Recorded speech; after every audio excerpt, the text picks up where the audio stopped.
Hello and welcome to the Block Solid podcast. And I'd like to welcome my friend Meirav Harel as my special guest. It has become natural that finance is not a domain that's strictly, I'd say, created and utilized by traditional financial institutions. We're all used to neobanks and new competitors that, 10 years ago, everybody would say, what are you talking about? That doesn't make sense. And now they're kind of like part of our life and we use them and they seem so natural. Absolutely. Sometimes you don't even know who's behind like the actual financial tech, right? Who would you want to work with your money? You would want people that are very ethical and very, like you could trust them, and not, I'd say, innovative people that kind of like move things really fast and might lose somebody's money. You want that slow pace. You want them to be regulatory. You want them to be compliant. And it's kind of like the opposite of what innovation needs. And these two disciplines, they have like finding the balance between that is not that easy.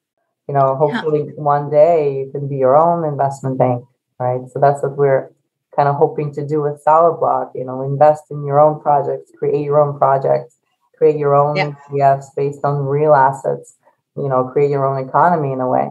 So, yeah. I mean, you can create money today, so why not create the rest of the services? I mean, I don't know if our listeners are aware of this, that technically today, any one of us could create their own currency. There could be a Harel currency, a Meirav currency.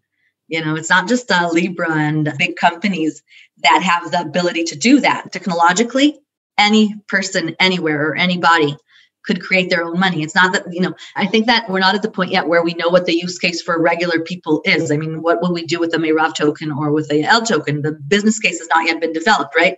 But technologically, it's there. Okay. So if you can create the money, why can you not create your own little system?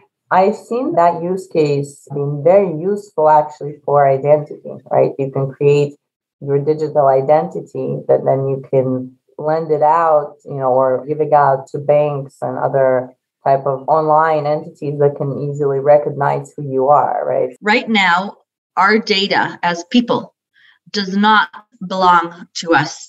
Okay. Right. It's utilized by the big tech companies, by different vendors that we use, by the banks. Well, they catch a lot with data, but think about Google. They know so much about us, and Facebook as well, and they're making money off our own personal data. Okay. Now, the moment that you have your own token or your own ability to, I'd say, keep your data with you, you can actually theoretically have the right to choose who you want to sell your data to and what your price is, okay? Because right now we're selling our data to Facebook and to Google for the price of the service that we're getting from them, okay? Is that too cheap? Is that too expensive? Like, what's the real price of my personal data, my thoughts, the things that I write, let's say on Facebook?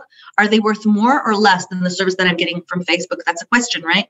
Yeah. And I think that this anomaly, it's like it's not balanced. Okay. And one of the directions that I think, first of all, blockchain itself and us that are in the sphere of talking about decentralization already know, I'm kind of like offering the rest of the people that have not yet thought about it, is to think about, this is my data. It's like my asset. How am I utilizing it and making money off my own data? And what price is my data worth? Maybe my data is worth more. Maybe that my aggregated data is worth much more than the service that I'm getting from Google or Facebook or the bank. Selling it anyway, we're selling it for peanuts. Why don't we sell it for more than peanuts? Exactly. Why don't we sell it for its real worth? I think platforms or tech companies or tech giants, I think they're at the point where they have the ability to overtake countries. I mean, the borders. Right. I'm even going to say it like this, okay? The rules of these conglomerates can override the rules of countries. So I think that all of these questions, and I'm circling back to decentralized exchanges, all of these questions, first of all, us as individuals would want somebody to take a look at that. Of course, there's a question of who do we want to take a look at that, and are they knowledgeable enough or understanding enough to come and tell us what we need to do, okay? Which also can they, if it's a decentralized organization, which country is going to go and regulate them? Right.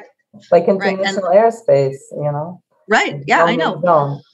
Yeah. So I guess this is a really important question. That's why I like working with regulators and kind of like, I'd say, helping them think about these different scenarios and what the meaning is, because what they regulate can affect, I'd say, the evolution in human finance. So we're kind of solving that problem. We're solving the data problem. We're solving the problem of being able to interact. You're empowering the fans And a lot of the new financial technologies, especially cryptocurrencies, are empowering individuals. And you finally see these individuals voting with their money. You know, beforehand, there are a lot of people who are unbanked, don't have access to, you know, a way to generate more income and so on. And now you finally see people be able to create something and vote and, you know, empower brands, empower companies that they like, companies that are close to their values. I think we're living in the area of consumer driven economies. You know, sharing the knowledge and sharing my ideas. I love doing it. And you can enter into this wonderful field that is now being created. All these questions that we asked ourselves, what should the regulator do? What should money do? What's happening with data? Are questions that everybody's playing with them right now. I would love to hear the take of women on these things. I'd love to hear them. I'd love to see their ideas. I'd love to see them being the ones pushing it forward. And I love seeing what your project does and the new direction with digital assets. I love the idea of creating new asset classes that can enable so many new things that it's exciting. And I extra love seeing women leading these.